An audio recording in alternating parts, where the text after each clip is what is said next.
Did you know that till recently Indian households preferred to save their financial assets either in cash or in bank deposits? Till as recently as 2016, the proportion of cash and bank deposits to total financial assets of a household was a staggering 81%. Did you know in the last 5 years, Demat accounts grew more than fourfold to 17.5 crore?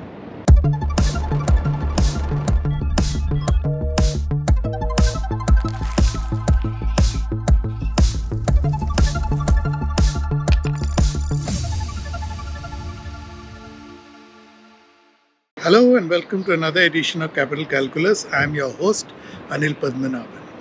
Last week, the Times of India reported that in the last decade, individuals disclosing an annual income of over rupees 1 crore grew fivefold to 2.3 lakh.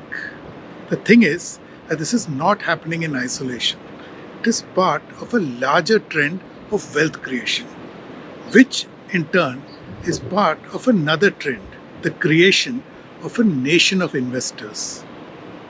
Till recently, most Indian households preferred to hold their financial assets in the form of either cash or bank deposits instead of equity, no longer.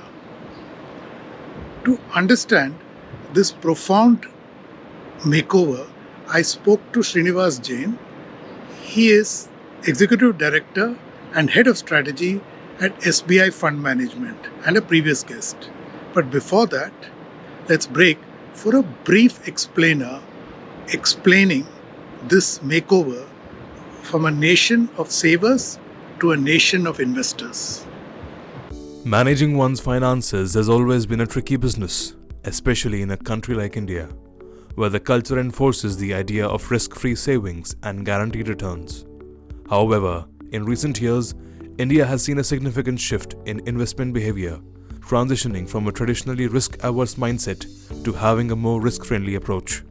This transformation has notably resulted in a decline in investments in fixed deposits and a surge in mutual funds and other market-linked instruments. Now, there are certain factors behind the shift. Increased financial literacy. Key initiatives have been taken to empower individuals to understand various investment options better. Digital revolution. The rise of technology and mobile applications has made investing more accessible, especially attracting the younger demographic. Economic growth and disposable income. As India's economy has expanded, many individuals find themselves with more disposable income. This newfound wealth encourages them to explore avenues beyond traditional savings. Changing attitudes towards risk. As awareness of the potential for higher returns through equity investments has increased, many are beginning to embrace a calculated risk-taking approach, recognizing that inflation often outpaces the interest earned on FDs. Introduction of SIPs. The introduction of systematic investment plans allow individuals to invest small amounts regularly, reducing the burden of lump sum investments and mitigating risk. This fundamental shift in investment behavior reflects a broader trend towards modern financial planning, signifying not just a change in mindset, but also a robust evolution in India's economic fabric. Between 2001 to 16, the share of cash and bank deposits in household finance assets averaged 81%. According to the PFRDA chairperson Deepak Mohanty, this proportion shrank to 46% between 2017 to 22. Over the same period, the share of equity and bonds in the household financial assets more than doubled from 3% to 7%. In the 1970s, unwinding from the informal financial sector, citizens reposed faith in government-owned banks, financial institutions and insurance companies for depositing their savings, which offered decent returns. These savings would then get deployed in the productive sectors for economic activity. Stock markets were perceived as a place for traders dealing with speculation and not as a common man's platform for making investments. However, financial attitude seems to be changing. Presume the explainer you just saw set the context for our conversation today. I began by asking Srini to walk us through what he perceives to be the reasons behind this profound makeover. When looked at it from a point to point last decade, it's been phenomenal, right? So how especially the ability for the so-called market-related assets like mutual funds and equity today almost contribute a quarter of the new investment flows that come to the market. Uh, a decade ago, it used to be a very insignificant number, right? It's a low, small, single-digit numbers. So this is a big trend, and of course, this is coming at a cost of traditional assets kind of contracting, which goes on to say that there's this evolution that Indians are now increasingly moving away from a mindset that prioritizes saving towards one that is emphasizing towards wealth creation, right? So that's a big shift from savings to a wealth creation kind of a mindset. Hey, remember, this came from a background while the choices were limited many decades ago. Today, the choices are quite a lot. Two, it also came from the point of view of accessibility. We had very limited accessibility to market forces before. That's now coming up in a big way. And this is now not just a trend that's picking up in urban areas. This is a phenomenal trend in rural areas. In fact, today's Times of India I was reading. It's a very interesting. In fact, there is this about the inflation. It's a very interesting article. How Indians are looking at inflation. Inflation actually has played an important role in this whole transition. I feel because the value destruction of inflation was not seen in a big way for many years. Today, when you contractually see that the value of a rupee depreciates between 6 to 8% every year, there is now a more reason for people to say, how do I beat that? And to that extent, that mindset of taking risk has gone up. So, Srini, quick follow up. Like you pointed out, that there is a big shift in the mindset, and one trigger possibly you suggested is inflation. So, what do you think was a tipping point? This uh, transformation that has we have seen happen in the last decade. I would say this is a confluence of a lot of good stuff that has happened. There could be two major tipping points, and we always go back to demonetization and COVID as two separate periods of the last decade, which were largely impactful for the finances of individuals. Right, the demonetization kind of made sure that financialization of effect, assets grew very fast. The second is the COVID made the digital revolution move much faster. All of this augured very well to a mindset that was already changing, a changing mindset of awareness towards products like mutual funds and where there are the ability for you to invest like small amounts of money. SIP was already a big rage, and thanks to the visibility and campaigns by companies, including ours, to run these campaigns, education campaigns, has made visibility about small ticket investments going up significantly. And clearly, what started off as more like a tax benefit kind of a thing is today, even without any major tax benefit, is standing on without growing. So I think overall there have been a lot of factors. I think two big factors would be, which could have fast tracked this, could be demonetization and COVID. Both of them have been very influential in the faster growth. But to be fair, when you look at some of the global markets too, as the per capita of the country goes up, the ability for investors to move from traditional savings to next generation market link savings have always gone up. In India, I think the span in which it has gone up has been significant, which also goes to say that in coming days, in coming years, this is going to take much different shape. The pace in which it will happen will be even more faster. So, Srini, what you're saying is there has been a democratization in the financial savings business, that you have Yeah. many more options, and as a result, you have many more choices, and you're willing to take those risks. So, in your case, SBI Mutual Fund, Yeah. you are probably the biggest mutual fund in the country, and you have a network which I believe has covered every pin code. Yeah. Yeah. I mean, so it's a a good story now. I've been in this organization for close to 2.5 decades. What I can definitely tell you is that in the last decade and a half, the kind of penetration that we've been able to achieve is significant. We almost cover 94, 95% of the PIN codes in the country when it comes to investments in our market. So this has happened because of multiple stuff. One is there is a genuine intent. State Bank of India and our subsidiaries stand for democratizing, savings. So it's always been a vision. In fact, our value systems in our company is clearly that we want to bring capital market expertise to the smallest of smallest investor in India. If you start with that as a starting point, you will have to find solutions to take it out to the smallest investors. But that was a little tough in the days of physical world, where it was you had to ensure that you had enough trained resources and all, which we did. Today we have maximum number of people on the ground, our distribution network, our bank partners, and others. But clearly, I think our ability to give digital tools to the last mile, so that has really helped us kind of access this, and that commitment to ensure that we do bring new customers. In fact, today close to 28%, almost 30% of our customers are unique to the industry. That means we have 30% of our customers don't even invest anywhere. That means they are largely only with us. That's one part of it. Second way to think about it is to say we add the maximum number of new customers to the industry. It's all because we've been really investing in tools, people, kind of spreading it out across the country.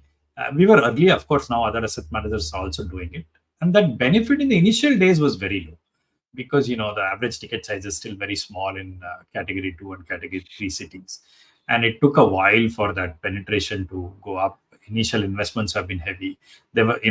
Some years ago we took a decision and launched 50 branches on a single day by SEBI chairman.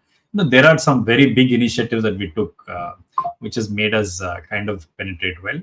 But I think the biggest thing is there is a sentiment shift. There is a behavioral change happening, aided by the digital access to people, and the effort that we have put on the ground, being part of a large SBI group, is kind of helped us reach that 95% kind of a PIN code penetration. When I say 95% PIN code, we don't have physical offices in 95% of these presence. These are customers who have invested from these PIN codes. And when we assess it, that gives us a lot of satisfaction. Srini, you mentioned that a third of your investors are unique, in the sense it's the first time that they're investing. Right. What is the footprint of this? And also, it also means that they are entering the formal economy, right? Yes. Many of them are either new to the formal level. I mean, we don't have full demography because at best we have their PAN and Aadhaar numbers. Beyond that, it's very difficult, because even though they do fill up forms and give their net worth and value, many of these are declaration based, right? So there's no actual evidences to that. But some anecdotal evidence tells us, and the dispersion of these customers kind of tell us, that many are first-time savers. They may, in some cases, I know young people who have just joined workforce who have been investing with us. There are many who are women, household women, who are actually been investors. They've started investing beyond fixed deposits for the first time, and our kind of education campaigns have made them bring it. And I think now there is finally, we see this thanks to our campaigns. Many years ago, we did this campaign in one of the rural Maharashtra town, where I had also gone under the mutual fund Sahiye kind of campaign. This is almost a decade ago. And I met a guy who was who didn't want to invest in SIPs because he felt it was too much. And those days were days of check leaves.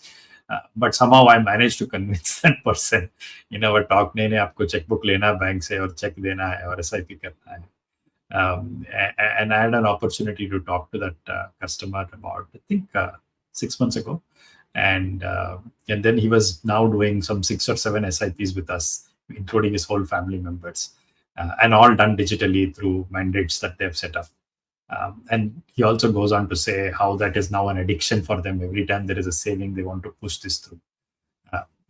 So there is now, this advent of fintechs advent of all this have now made it more easy for us to bring money.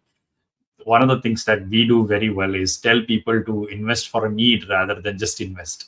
The minute you start identifying towards a need, you will have hundreds of needs, right? Including needs to consume in the future. And once you start identifying that need, I think there is a very interesting trend. These are all ways to kind of get people excited, about investing, because there is still a lot of lethargy. Despite all this, we are still sitting on only 5 crore investors as unique investors in the industry, right? So it's a long way to go in terms of capability. That means the potential is so large. The thing is that when you see this transition happening, in many sectors, we see the transition happens much faster than the capacity creation.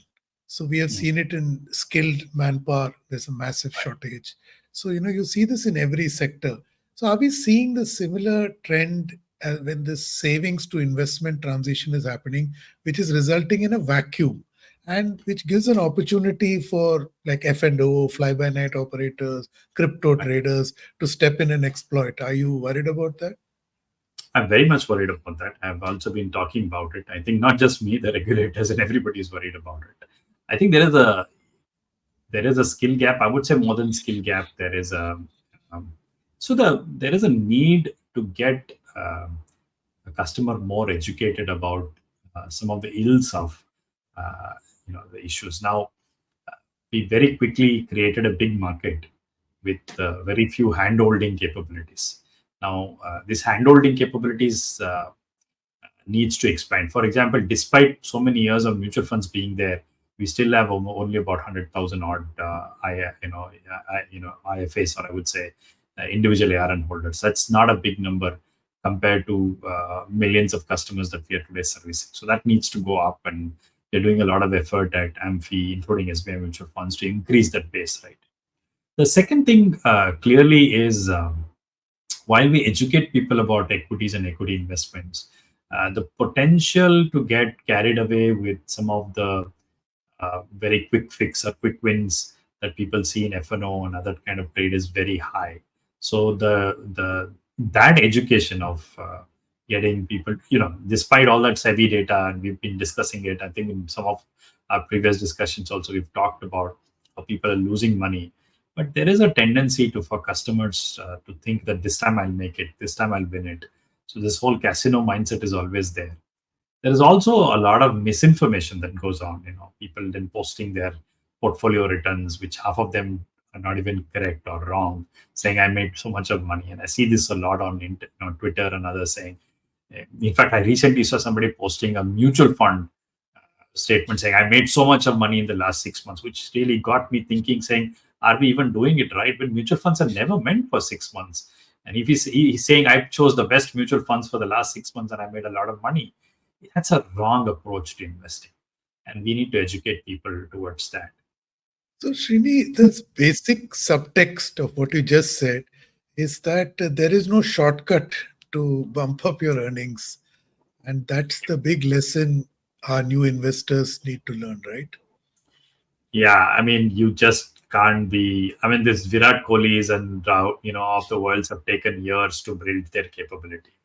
You just can't say I'm just out of college and I will go and slog like a Virat Kohli. There are, you need to take your time. It does take your time to become an expert, and I honestly feel that there is a sense that people want to make this quick fix, quick money, and if 1% of them, make even that bet, I don't think the 90% of them are even capable of making that. So honestly, I think there's a lot of effort. See, we are slowly moving towards nation of wealth creators. Entrepreneurship is going up. So the channelization of direction should be towards more of that. How do I give more employment? How can I build great businesses? Rather than sitting on terminals and doing F&O trading between 2 to 3. Somebody was telling me the entire nation between 2 to 3 is occupied on a terminal, which is a sad state. And hopefully all of this will change. All of this will change significantly. And it is changing because of regulations, discussions like these and others. But on the upside to this is that risk bearing ability has gone up. People are now able to invest in entrepreneurs, invest in large companies directly or indirectly, and this has kind of helped build that risk capital that we really need for the country as we become that whole Amrit Kal growth requires trillions and trillions of dollars of investments. I was very heartened with, despite whatever you say, a Hyundai IPO coming off, still pulling off at such scale. Now, on a global scale, think about what has happened to it, right? A lot of that stuff means that India can fund itself through IPOs, through mutual funds and things like that, because that intrinsic saving pools have gone up significantly. And it's a very good sign. It's extremely good sign. Srini just hit the nail on the head, as it were. India is normalizing wealth creation by democratizing the means. Exactly why more people are willing to embrace risk to grow their wealth.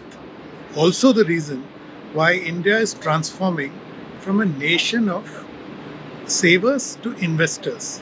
In fact, as the risk appetite grows, wealth creation will be the rule rather than the exception.